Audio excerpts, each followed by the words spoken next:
I want to say a huge thank you to my royal patrons, my Tier 2 royalty, Izzo, and my Tier 1 royalty, Hatzel Panda, Suki SJ, Sternly, Dan Cohen, and XX Chaos 315XX.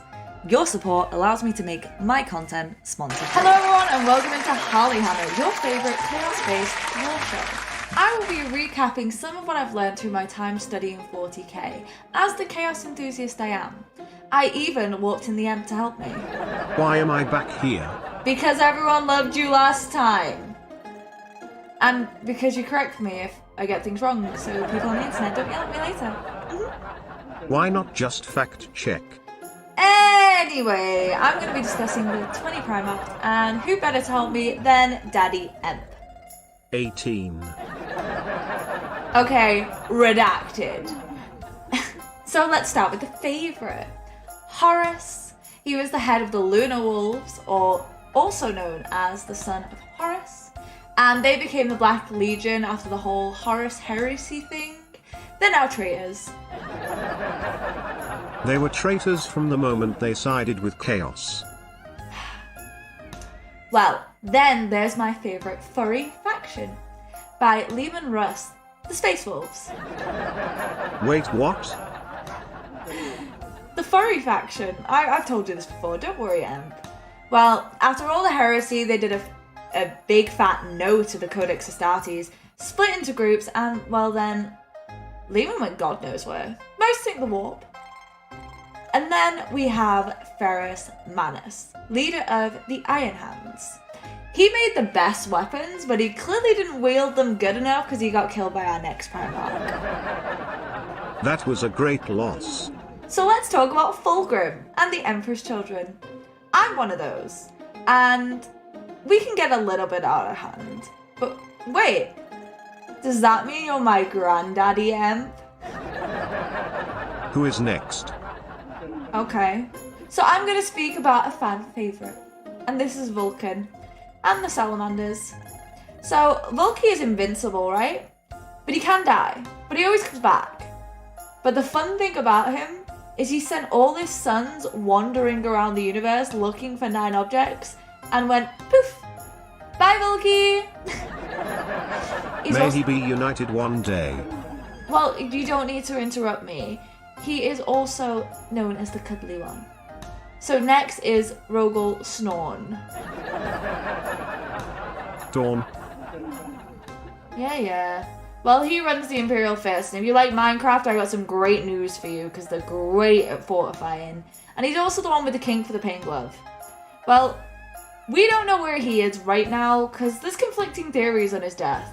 But his mates keep his hand in the phalanx. And next we've got Robot Gorilla Glue. He ran the Ultramarines. He was pretty boring. Wrote that Codex Astartes that the furries wouldn't follow. Guess he was like the leader until he was mortally wounded by Fulgrim and got put into stasis.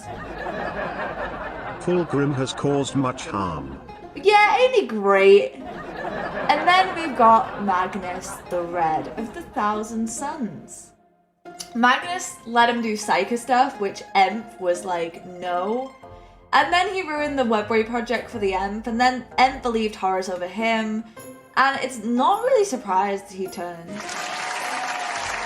He made a grave unconscionable error and then turned to Chaos. And now he's a demon prince. Anyway, to my favourite vampire, Sanguinius, with the Blood Angels. Not only does he like blood now, but now that Horus killed him, his sons get mad every once in a while and kill the toaster because it's Horus, and I guess Black Rage makes everything Horus. I don't know, sounds kind of fun. And now it's Lion Boy time. Lion L. Johnson of the Dark Angels. We ain't supposed to know, but he's still alive and healing up to come back. I don't know how you would know that. It's all in the lore. Okay, so Perturbo. He's the Iron Warriors. And he's a loner who likes fighting and math, and the Iron Warriors just want to be machines. They want to be strong. Yeah.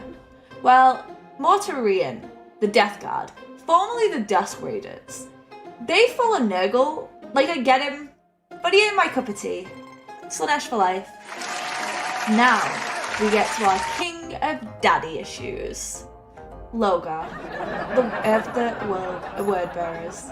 He made Emp a god. Emp didn't like that. He got told off, and then he caused Horus to join the good side, and now they preach chaos. And this is why I wanted to remove religion. Well, it didn't work, so let's go to Jakatai Khan of the Light Scars. He may or may not have followed a Drakari into a warp rift. Scars stayed Team Emp, and then they fought the Orcs for a bit. But then we've got Conrad Kurz of the Night Lords. He could see the future, he didn't like it, and he went a little bit loco. They didn't follow a specific god, but they think all chaos is doing a bang-up job, and I'm behind it. The power to see is a great weight. So Emp, with your great foresight, did you see Horus's betrayal? Are we finished yet? Fine, so let's talk about Angron and the World Eaters. Angron. He hangs with Khorne now. His World Eaters were chaos before it was cool, and they didn't take much convincing, to be honest. So, Corvus Corax with the Raven Guard. He's a weird one. He's got the power to not be seen if he doesn't want to be. And he's not wanted for a long time, he's kind of missing. But his crew is still fighting for Papa Emp. I am Alfarius! Don't you just love yelling that? Huh, Emp? Do you? No. Ugh. Well, finally. Finally. We got Alfarius O'Megan of the Alpha Legion.